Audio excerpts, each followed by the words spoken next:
Hemofilia hereditazko gaixotasun bada. Isa kromosomaren bitartez transmititzen dena. Ondorioz, koagulazioaren desoreka bat egoten da, faktore bat falta delako.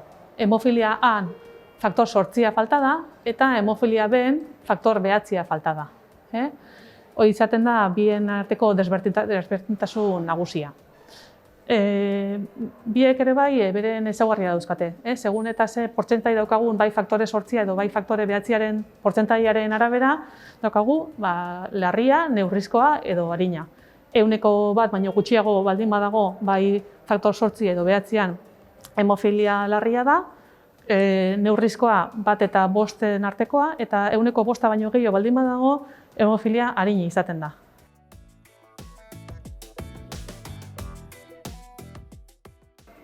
Esan dugun bezala, koagulazioan desoreka bat egoten da.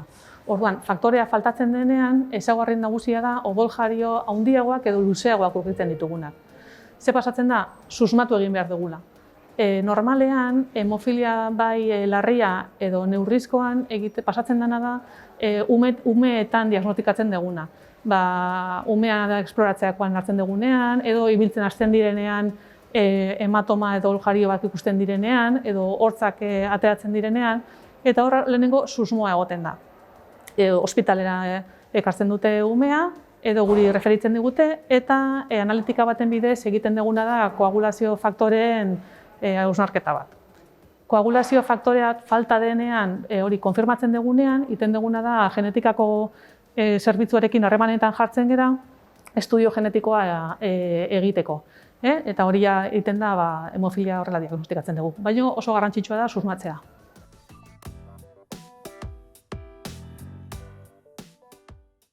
Esan dugun bezala, ondorio izaten da odoljario luzeago edo maizago izaten dena. Normalean edo 180 baino gehiotan pasatzen dena da hemartrosak ukitzen ditugu. Artikulazioetan barruan egoten da odoljarioa. Belaunetan edo txorkatiletan gehiengoz karga somatzen dutelako, baita ere belaunetan edo sorbaldetan ere ukide izategu. Baita ere istripuren bat dagoenean, edo ezbeharren bat, edo ebakuntzaren bat baldin badago, hor ere larri izan laike odoljarioa eta hor ere gure tratamendua jarri behar dugu. Baina diagnostikatzeko berez izaten da, edo bai hemartrosa daukagulako, edo hematomak gorputzean, edo baita ere ebakuntzaren baten konplikazio hemorragiko bat egon baldin bada.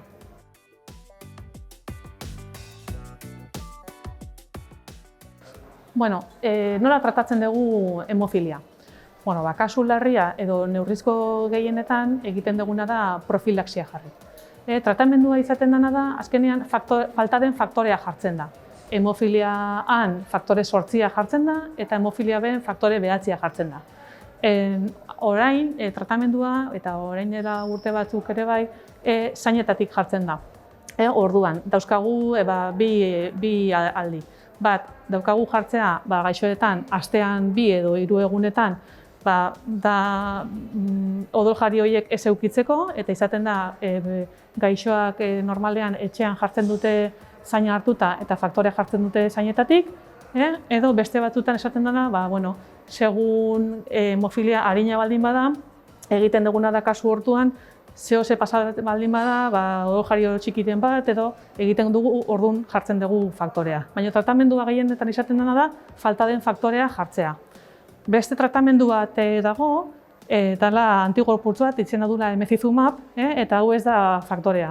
Hau da, esan duten bezala, antigorputz bat, ez da zainetatik sartu behar, sino que azaletik sartzen da, erosoagoa, eta ez dugu jarri behar hain maiz. Esan duten bezala, beste faktoreak astean 2 edo 3 jarri behar dira, eta hau, epe luzeagotan. Eta hau da diferentzi nagusia.